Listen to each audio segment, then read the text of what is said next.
I want to share a few of those things he's done. Once he gave me $300 to help buy a truck.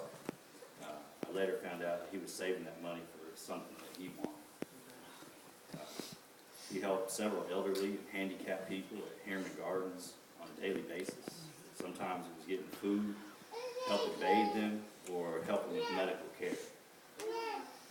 He walked several blocks a day to help my grandma with anything that she needed, or just to give her company. He helped my mom do several jobs around the house that at the time she was unable to do. He taught me to drive a stick shift.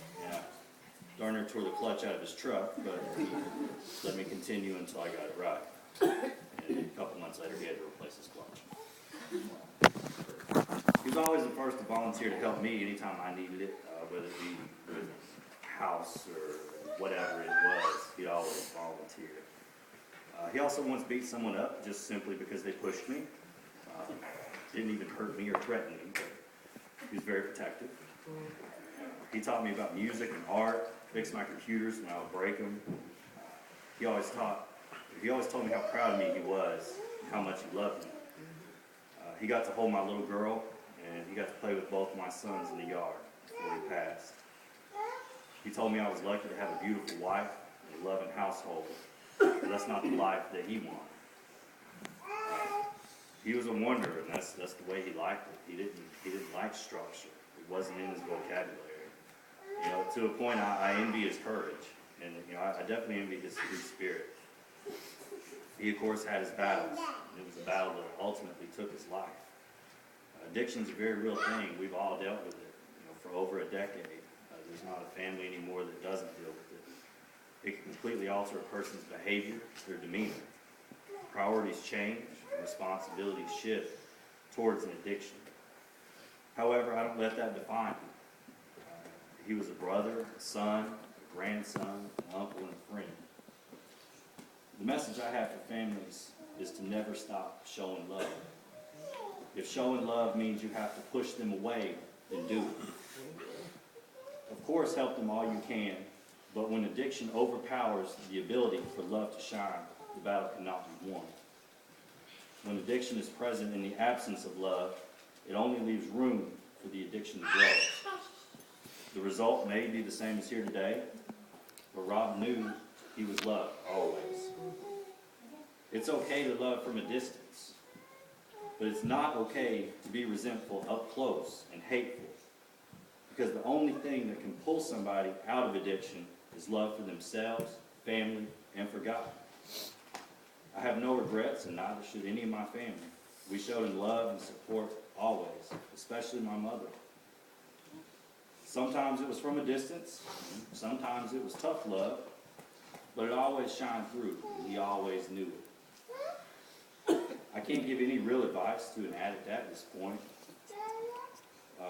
All I can say is that we do love you. We may not love what you're doing. We do love you. There are certainly other routes in life. Addiction only leads to 3 places. It's death, jail, or recovery. And the third is usually the rarest. Death can bring light to many things in our own lives. It makes us take a look at the person in the mirror and question what is truly important. It's the way we live, the way we treat others, and the gratitude and love we show or don't show to those that mean the most to us. At least that's how it affected me. No one knows when our time will come. So how many times have you told your spouse or your parents or your siblings or your close friends that you love them? How much grace and love have you showed that person that you feel isn't worthy or understanding? How many times do we model judgment or bigotry instead of grace, love, and understanding? Jesus befriended prostitutes, thieves, drunkards, and the self-righteous.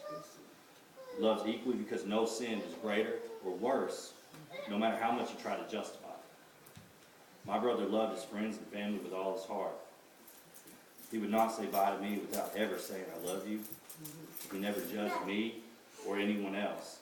He didn't care if you were white, black, gay, straight, rich, poor, big, or small. He loved those that sat in the church pew and those that sat on the bar stool. Don't you think we could all use a little bit of Robbie and us? Amen, yes. How great would this world be if we loved each other that way? How differently would people view Christians if we actually loved everybody without bias or judgment? We all have our own ministry, and its message is conveyed in the love that we show and the gratitude that we display. Robbie's ministry was very simple. Love those that need it the most. If you feel more loved on a bar stool than in the church pew, where would you go? God gave us 29 years to love Robbie. Be grateful for it and learn from his ministry. He loved us all. Now it's time for us to honor him by altering our ministry toward love and grace, so that those that want to sit in the church pew can do so without fear or judgment. Those that don't feel love will be showered by it.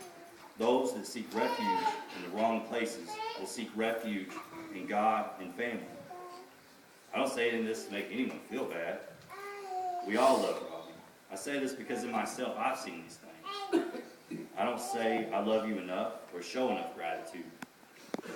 I've given the cold shoulder to those that sin differently than I do.